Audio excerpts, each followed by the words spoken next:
सत्यशोधक शेतकरी सभा व सत्यशोधक ग्रामीण कष्टकरी सभेच्या वतीने नवापूर तहसील कार्यालयावर हजारो स्त्री पुरुषांनी आपल्यासाठी मोर्चा काढला। यावेळी तहसीलदार सुरेखा जगताप यांना निवेदन देण्यात आले। स्थानिक प्रश्नांबाबत तातडीचे आदेश काढण्यासाठी शिष्टमंडळाने भाग पाडले। त्यात नंदुरबार ते मुंबई बिहार महामोर्चा, उपमुख्यमंत्री देवेंद्र फडणवीस यांचे लेखी आश्वासनाची अंमलबजावणी यासह प्रमुख 52 मागण्यांसंदर्भात चर्चा करण्यात आली। तहसीलदार सुरेखा जगताप यांनी लेखी आश्वासन दिल्यानंतर आंदोलन मागे घेण्यात आले।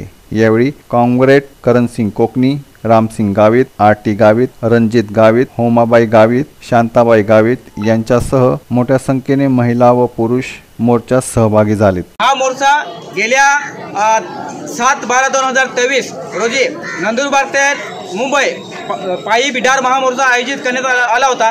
त्यावेळेस माननीय मुख्यमंत्री देवेंद्र फडणवीस साहेबांनी लेखी आश्वासन दिले, त्याची अंमलबजावणी 8 महिने उठून सुद्धा इथले प्रशासन करत नव्हते। त्यासाठी हा मोर्चा काढण्यात आलेला होता। तसंच नाशिक या ठिकाणी पैसा कायद्याची अंमलबजावणी व्हायला पाहिजे यासाठी विद्यार्थी जे आंदोलन करतायत त्या आंदोलनाला पाठिंबा देण्यासाठी हा मोर्चा आयोजित केलेला होता।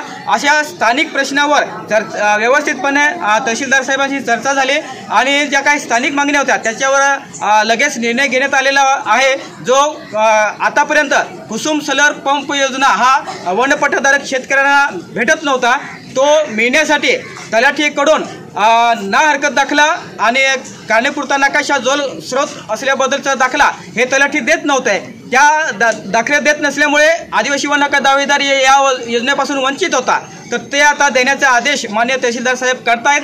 ई पीक पाहणी नोंदमध्ये दुरुस्ती करण्यात यावं। जोपर्यंत दुरुस्त होत नाही तोपर्यंत ऑफलाईन पीक नोंदणी तलाठ्यांना करण्याचा आदेश माननीय तहसीलदार साहेबांनी दिलेला आहे। अशा स्थानिक प्रश्नावर हा आजचा मोर्चा हा आयोजित करण्यात आलेला होता।